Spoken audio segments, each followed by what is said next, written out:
Título: Pesquisas de Pedagogia Científica. Subtítulo: Os melhores métodos para a avaliação da inteligência.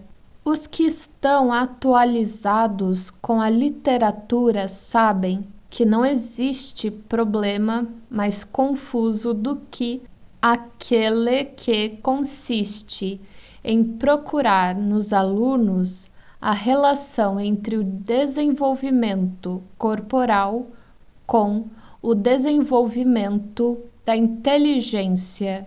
Das pesquisas feitas até aqui, um pouco por toda parte e, sobretudo, na América, tiram-se conclusões contraditórias. Para alguns, os alunos mais inteligentes são os mais desenvolvidos fisicamente. Para outros, não existe nenhuma relação a ser procurada entre dois dados tão diferentes, tão heterogêneos quanto o corpo e o espírito. Pareceu-nos que o método empregado para medir a inteligência dos alunos deveria ser considerado como responsável de tantas contradições. Medir não é a palavra, trata-se mais de uma avaliação. Geralmente, pedimos aos mestres para dividir seus alunos em 3 grupos. Os mais inteligentes, não sei como ler essa palavra, os Bright, B-R-I-G-H-T. Os Bright dos ingleses, os menos inteligentes, os Do, e os medianos. Durante anos, nós recorremos a esse método que é defeituoso, mesmo quando temos para aplicá-lo a colaboração de um mestre zeloso e nada tolo. É um vício radical dessas avaliações colocar na mesma linha crianças de idade diferente.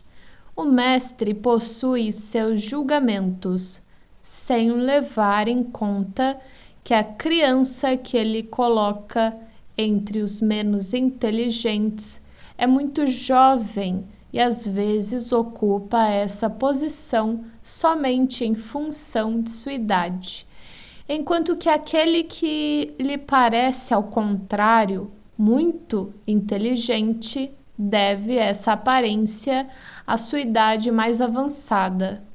As idades não contam para o mestre. Ele não tem que se ocupar disto e frequentemente as ignora.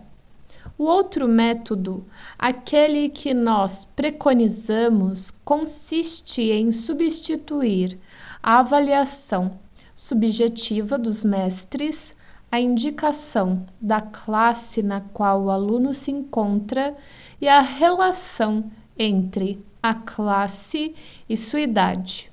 Devemos aplicar aqui a nota que nós expusemos mais acima a respeito da ficha de saúde, para expressar o desenvolvimento físico. Um exemplo será suficiente. Supomos que na 3ª série devam estar todas as crianças de 10 anos. Uma criança dessa idade que está na 2ª série está 1 ano atrasada. Se ele está na 4ª série, ele está 1 ano adiantada. Daí todo um sistema de símbolos, mais de símbolos igual e de símbolos menos. Essas avaliações diferem fortemente daquela dos professores. Pode-se prevê-lo. De fato, o contraste é bastante curioso. Um professor muito zeloso nos comentou que aponta tal aluno como o mais inteligente de sua classe no exame. Nós percebemos que esse aluno está em atraso intelectual de 2 anos. É um dos mais velhos da classe. Nada surpreendente que ele pareça adiantado com relação a seus colegas mais jovens. Outro exemplo, um mestre dirá ingenuamente: essa criança não era inteligente no ano passado. Este ano, ele repete a classe e sua inteligência se desperta. Evidentemente, ele tem um ano a mais e é comparado agora a crianças mais novas. Ao longo do ano passado, nós expusemos as vantagens desse método, aplicando-o ao estudo de diversos casos. As relações de inteligência com a memória e com o desenvolvimento da cabeça. Nós dissemos que a ideia do método não nos pertencia, nós a pegamos, não sabemos onde, provavelmente na leitura de um artigo americano, talvez o de Spearman van Schuiten, nosso colega de Anvers, nos escreveu que ele expôs anteriormente um método análogo. O referido é verdade e dou fé. Nós procuramos trabalhar com essas ideias e colocá-las em prática. Os avanços e atrasos escolares dos alunos nos pareceram algumas vezes difíceis de calcular. É preciso levar em conta diversas circunstâncias. Primeiro, a escola propriamente dita, sua organização interior e a maneira como ela é dirigida. Em uma escola onde muitas classes são paralelas, é preciso atribuir o mesmo valor intelectual a classes diferentes. Além disso, existem escolas onde os alunos que entram são colocados em uma classe somente após um exame sério do diretor e um estágio mais ou menos longo do novo aluno em classe. Não saberíamos comparar essas escolas e aquelas nas quais o diretor é negligente e onde a classificação dos alunos se faz ao acaso. Enfim, quando se quer fixar tão exatamente quanto possível os atrasos e os avanços dos alunos em uma escola e não se quer confiar inteiramente na classificação dos professores desta escola, devemos empregar um procedimento análogo a este, que foi cuidadosamente imaginado por M. Varney.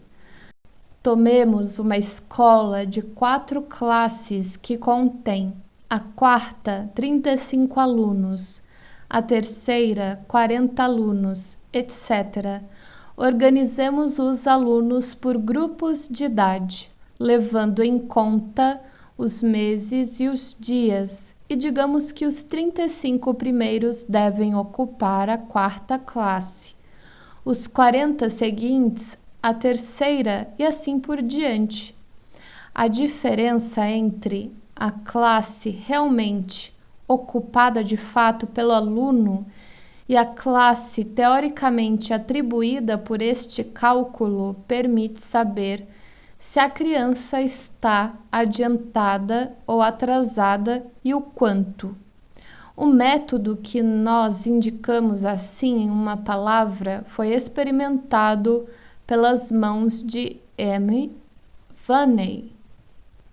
É a aplicação desse método que nos permitiu constatar que existe uma relação entre o desenvolvimento intelectual das crianças e seu desenvolvimento corporal. E de fato é curioso essa relação.